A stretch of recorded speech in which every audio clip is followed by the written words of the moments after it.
बहुत समय पहले की बात है। एक छोटे से गांव आनंदपुर में आरव नाम का एक युवक अपनी बूढ़ी माँ गोमती के साथ रहता था। आरव का जीवन बहुत साधारण। उस जंगल से लकड़ियाँ काट कर लाता और गांव में बेचता। माँ की तबीयत अक्सर खराब रहती थी और आरव को ही घर का सारा काम करना पड़ता।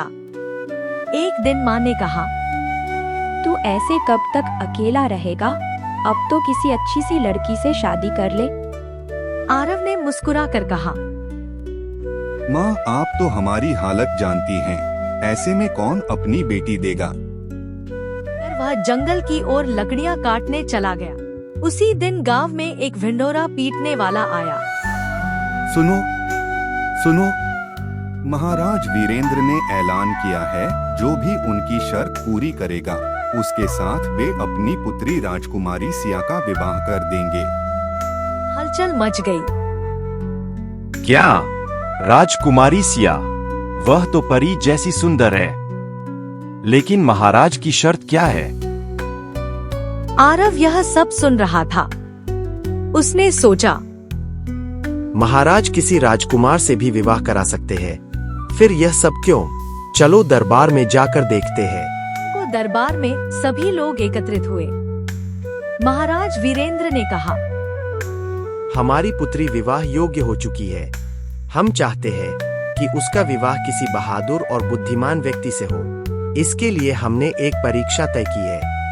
क्या परीक्षा है महाराज? भीड़ से आवाज आई। हमारे राज्य से दूर विषवृक्ष वन है।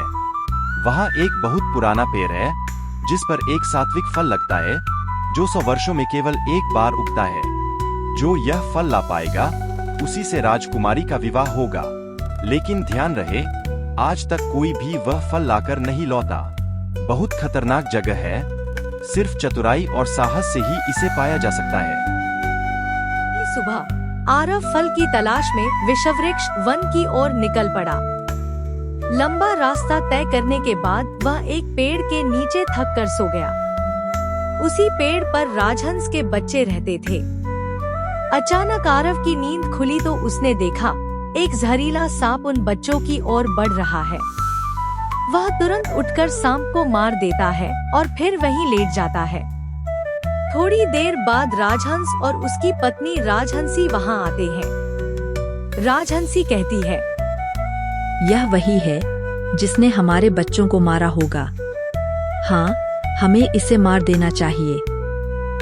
वे एक बड़ा पत्थर लाने चले जाते हैं। बच्चे आपस में कहते हैं, इसी ने तो हमारी जान बचाई है। हमें पिताजी को सच बताना होगा। एक बच्चा चिल्लाता है, रुकिए पिताजी, इसे मत मारिए। इसने हमारी जान बचाई है। हंस चौंक कर पूछता है, क्या ये सच है? बच्चे एक स्वर में कहते हैं, हाँ। अब राजहंस को सच्चाई समझ आती है। मित्र, आपने हमारे बच्चों की जान बचाई। हम आपके ऋणी हैं। आरव मुस्कुरा देता है। मुझे खुशी है कि मैं कुछ अच्छा कर पाया। राजहंस पूछता है, अब आप कहाँ जा रहे हैं?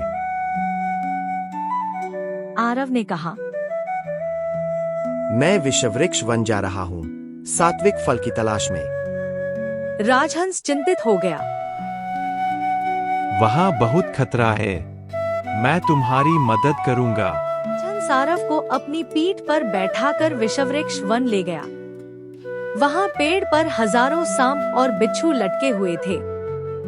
राजहंस बोला, जब मैं पेड़ के पास जाऊं, तुम मौके का फायदा उठाकर फल तोड़ लेना। जैसे ही मौका मिला, आरव ने फल तोड़ लिया और दोनों वहाँ से निकल पड़े। दिन आरव महल पहुँचा। राजा बोले, क्या कोई वह फल लाया है? आरव आगे आया। महाराज, यह रहा सात्विक फल।